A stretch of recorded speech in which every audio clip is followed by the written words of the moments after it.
그런데 말입니다. 이게 뭐죠 이거? 이게 뭐예요 콜라겐?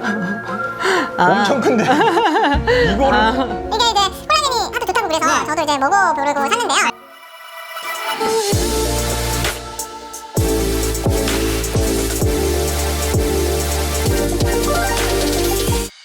안녕하세요. 여러분의 다이어트와 안티에이징 멘토 닥터실입니다. 이번 시간에는 요즘 굉장히 핫한 제품이죠. 네. 먹는 콜라겐에 대해서 이야기를 나눠볼까 합니다. 네. 최근에 먹는 콜라겐이 굉장히 유행이잖아요. 그렇죠. 네. TV에서 광고도 많이 하고 엄청 많이 하죠. 네. 네. 그런데 먹는 콜라겐은 대체 어떤 효과를 기대하고 먹는 거지? 피부가 좋아질 거라는 기대로 먹는 거죠. 네. 뭐 콜라겐을 먹었으니 피부의 콜라겐도 늘어나겠거니 하고 기대를 하는 것이죠. 네. 그런데 먹는 콜라겐을 먹는다고 정말 피부 속에 콜라겐이 증가될까? 이런 의구심이 많잖아요. 최 원장님 어떻게 생각하세요? 먹는 콜라겐이 그대로 피부 속 콜라겐이 된다? 네. 이거는 우리가 섭취한 콜라겐이 네. 배 속에서 파괴되지 않고 네. 그대로 흡수가 돼서 네. 또 그대로 피부까지 이동을 해야 가능하다는 얘기잖아요. 그렇죠. 그런데 콜라겐은 단백질이잖아요. 그렇죠. 그래서 단백질인 콜라겐을 먹으면 위와 소장에서 여러 가지 소화 효소에 의해서 최종적으로는 아미노산으로 분해가 되는 거거든요. 그렇죠. 네. 이렇게 우리가 먹은 콜라겐은 최종적으로 아미노산으로 분해가 되어야 흡수가 가능해요. 콜라겐 형태 그대로 흡수가 될 수는 없는 거죠. 거죠. 네. 이것은 마치 건물을 다 부숴서 네. 최종적으로는 벽돌만 남는 것과 비슷한데요. 네. 그러면 콜라겐을 건물이라고 하고 네. 아미노산을 벽돌이라고 하면 네. 흡수된 아미노산이 네. 피부로 가면 그렇죠. 벽돌이 저절로 다시 건물이 되는 것처럼 콜라겐이 될까요? 그렇진 않겠죠. 왜냐하면 벽돌만 놓아놔 봤자 그게 저절로 건물이 되진 않잖아요. 그렇죠. 네. 네. 건물이 되려면 건축가가 설계도 하고 그다음에 시공사에서 복잡하게 시공 과정을 통해서 건물이 탄생이 되는 거죠. 그렇죠.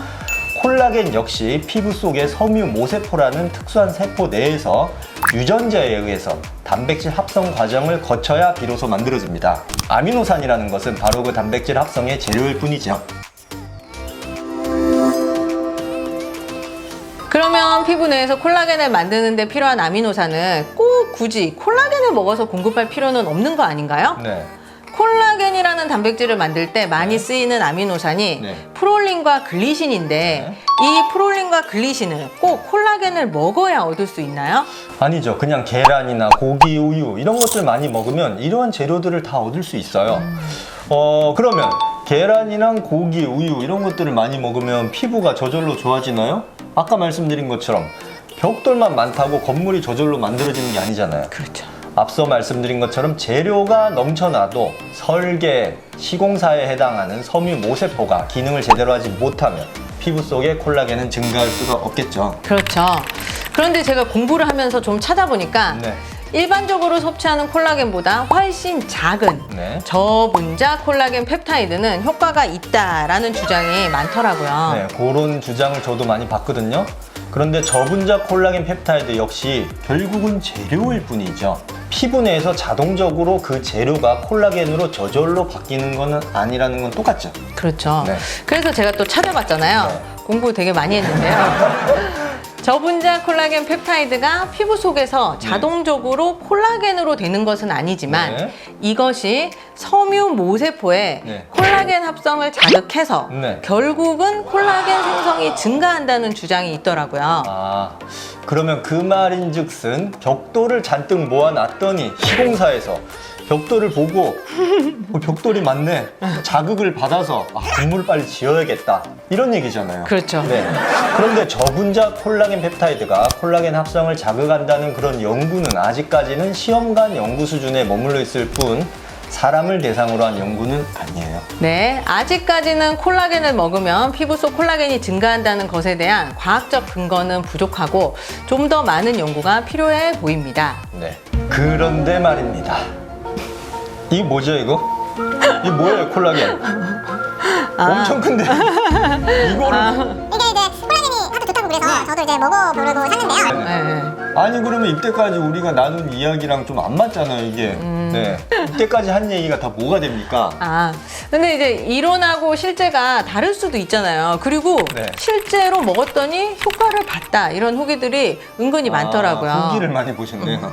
네. 그리고 이제 이거를 먹어서 네네. 효과를 못 볼 수는 있어도 네. 사실 먹어서 해로울 건 없잖아요. 뭐 해는 없겠죠. 효과를 봤다는 분들이 많아서 네. 이제 저도 정말 효과가 있는지 제 스스로 임상 실험을 하는 중이죠. 아. 실험 정신.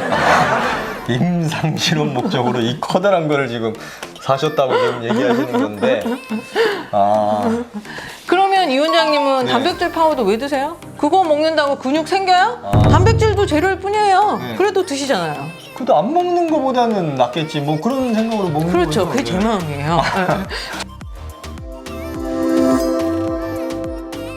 저도 그래서 네. 안 먹는 것보다는 낫겠지 하는 생각으로 네네. 먹고 있는데 네. 그런데 그런 생각은 제가 해봤어요. 아, 네. 단백질 파우더를 먹으면서 웨이트 트레이닝을 같이 해줘야 그렇죠. 근육이 잘 생기는 것처럼 그렇죠. 먹는 콜라겐으로 재료를 일단 공급하고 하고.